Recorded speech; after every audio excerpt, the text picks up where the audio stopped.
What up, you lab rats? This is episode number 70. Today we're going to throw it back Thursday, all the way back to what I call the tipping point. Stay tuned.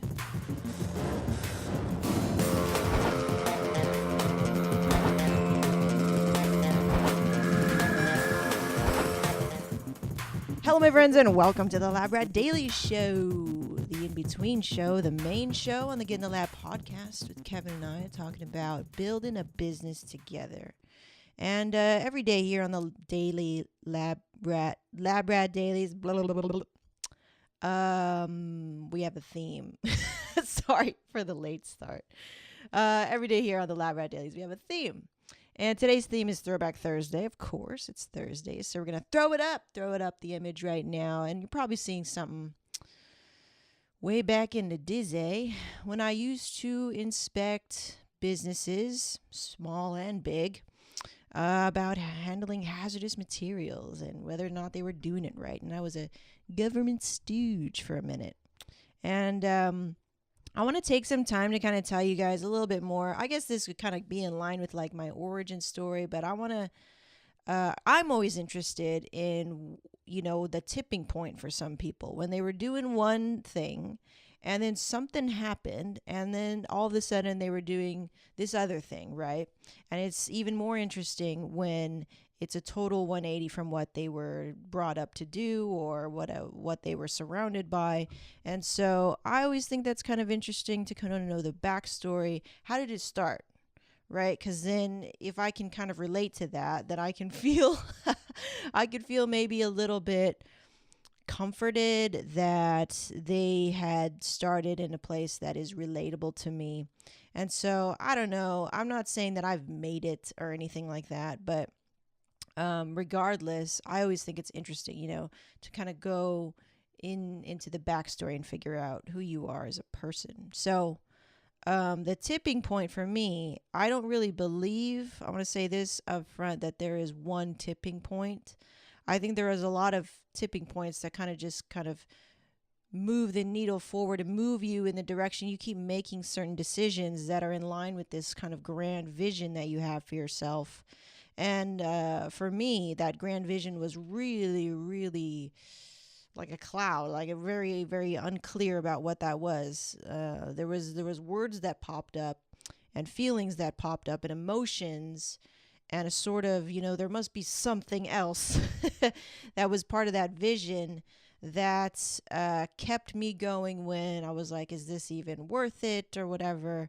Let's get into the kind of tipping points for my story, and then maybe you can kind of look back at your life and go, oh yeah, I just need to be making small decisions or small changes, little tipping points to get to where I really want to be. Okay, so that's the kind of whole point of this, and so let's get into it. All right. I grew up in Palmdale, which is really, it was like white suburbia. There's no Asian kids there, maybe like one or two or three that I knew of. And I grew up very shy, super timid, never approached anybody. But I had one redeeming quality, and that was sports. I was athletic. And so sports always seemed to kind of be my way into social circles and making friends. And I went on to complete high school there. And by the time I was in college, I completed junior college over there, and then I transferred to Cal State Fullerton, and that's where I was still kind of begrudgingly now doing everything that I was being told, like very many, young kids going to college, young college kids, just doing what you're told, right? Here's your prereqs, here's your majors, here's what you need to take next, here's this, here's that, do it. And you kind of blindly follow that template because that's what they tell you, and you're not exposed to anything else. And I'm not a very big like internet person. I wasn't researching things. YouTube and Google I wasn't aware of until pretty late in the game. That stuff came out like 2008, 2009ish, really started to become something where people were making a living online and stuff like that. And so finished college and got a degree in health science. And I was like, well, shit, what am I going to do with this degree? And at the time when I graduated, I was very, very bitter and angry because I was feeling very confused and lost because I felt like I had no passion for anything. I was like, I always hear about other people having a passion for something, and how come I haven't found my passion? And if I don't find my passion, is there a reason why I haven't found my passion? Am I going to be like, this was a dark thought, but this is what I thought, guys, because I wasn't passionate about anything. I was like, is my time up here on this earth pretty soon because I haven't found my passion? Am I going to be in a car accident and that was going to be my life and that was fine because I didn't find my passion in life? And seriously, that's a big kind of confession that I'm making here, but that's what I was thinking when I was young. When I was in my later years in high school and all throughout college, I was like, I don't feel it. I don't feel anything from whatever I'm doing in class. And I don't come home and I don't wake up with anything that's really driving me. The only thing that was, it's not like I was depressed or anything. Well, maybe I was depressed.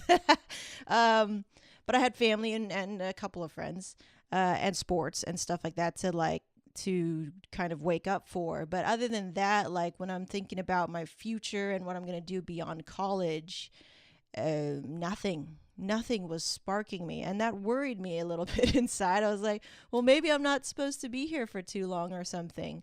And, that could be true now, but that's how I was thinking. That's the way I was going. And finally, I kind of put out there, like I made a vision board because I was trying to change my life somehow. And my mom had given me the secret. Yeah, she gave me the secret. And I know the secret gets a lot of flack, but underneath it all, it's, whatever you want to take away from that or from the woo woo, it's like, if you want to change your life, you have to believe that you can change it. You can't, that's irrefutable. You can't argue with that. If you want to change your life, you have to believe that it's possible. So, with that being said, I made a little vision board and I said, I'm going to work for the county and have benefits. And it happened. It actually happened a couple months later. And so I found myself being a jarhead in the county of Riverside and working for them. And for a year, they just train you. They just training, paying for everything, training. And I'm learning how to do all this stuff. And it was actually pretty fun. And I think that's where I met and started to develop skills outside of just going to college and stuff. And this is probably a similar story for everybody. That's when you really start to kind of ask and act upon the big decisions of your life during that time. And I was around 24 years old. So it was great experience. I think that's really, I learned how to initiate conversation and be a little bit more social because I had to go to businesses. I had to find the owner. I had to chit chat with him. I had to get him to fill out forms. I had to get him to comply.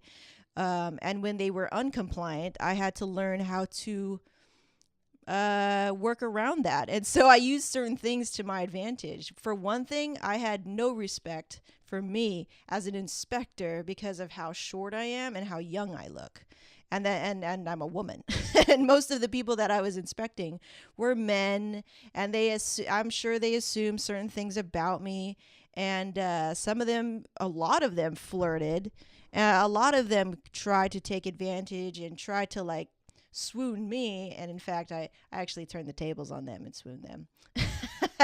But anyway, I learned a lot about how to interact with people and how to get people on your side. And by the end of time that I quit, I had inspectors and fellow inspectors and fellow business owners that really, I always hear good things, whenever they were talking about me. And that kind of relates back into what I'm doing now is like, your brand is all about what people are saying when you're not around, right? And for the most part, I feel that what they're saying is relatively good, and I'll hear good things. And so I go, okay, cool. That's a good sign. That's not always like in the back of my mind, like, I hope these guys like me.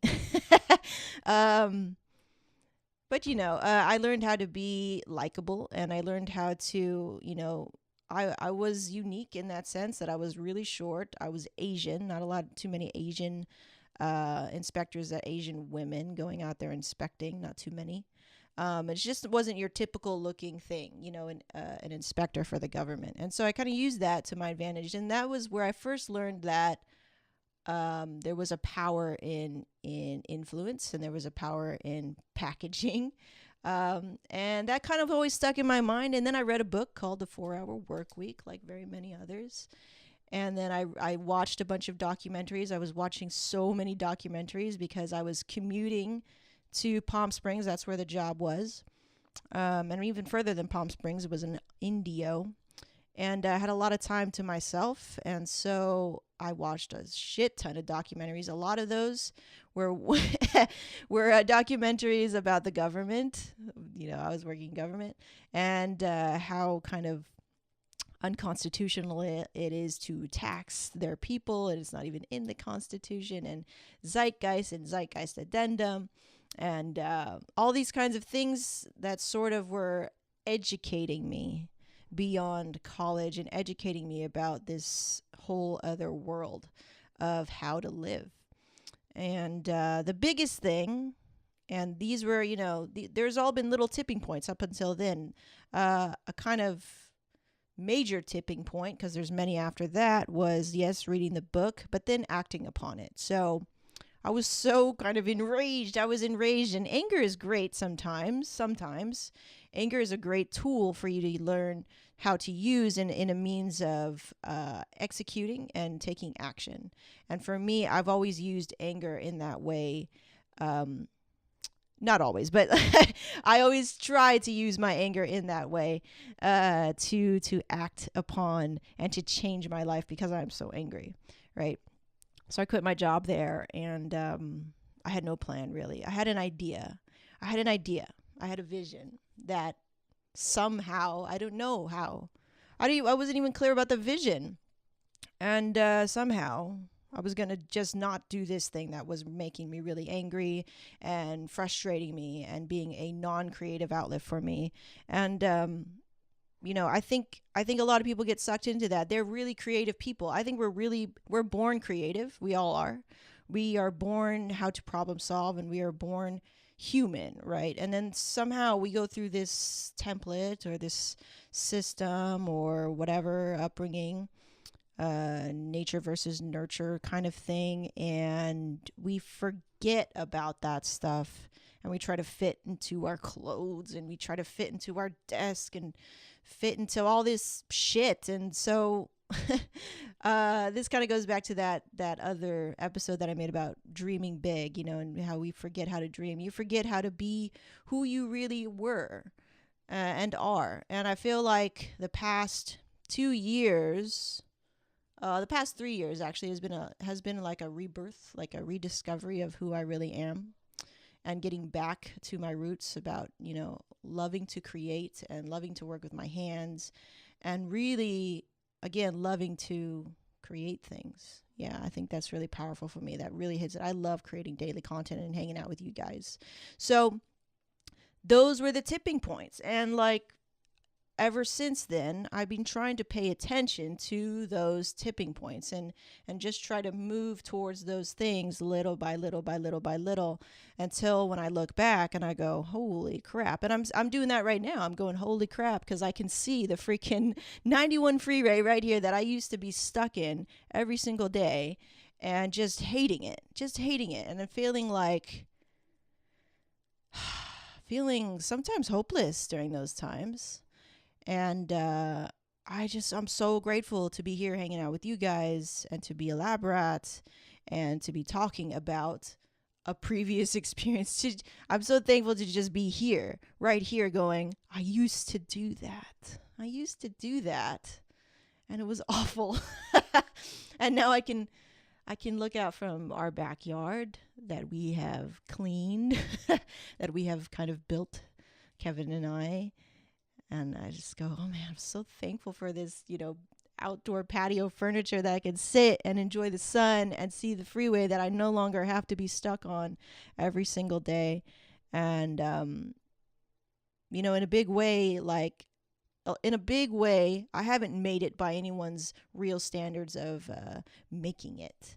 But in so many ways, dude, like, I feel like I've made it in my own way because I'm no longer doing that, and I'm really actually doing things that I love, and this day-to-day grind. Kevin doesn't really get it, but the work that I do is why I wake up in the morning. So, I mean, I'm just really thankful, and I want to thank you guys for tuning in with me today and hanging out.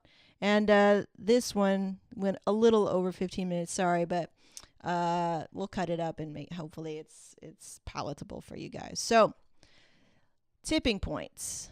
There is no shortcut. There is no aha, and I keep having to remind myself of that, because I sometimes ask other people, well, what was it for you? What was the tipping point? And actually, I should just rephrase the question. What were the tipping points? What were the things that kind of led up to this?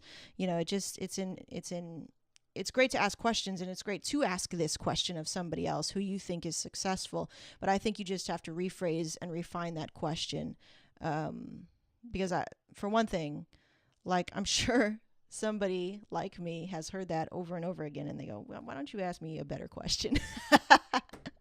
Why did you ask me a better question? Ask better questions. You know what? We'll probably do an episode on that, on how to ask better questions, because I think, let's make a note, how to ask better questions. If you can ask better questions, you'll get better answers. Yeah? All right. So that's it for today, guys. Here on Throwback Thursday, I'm throwing it back to when I used to drive on the freeway and hated my life and felt hopeless and blah, blah, blah, blah. And yeah, I'm so thankful to be here now. I'm literally already living part of my dream. And that's amazing.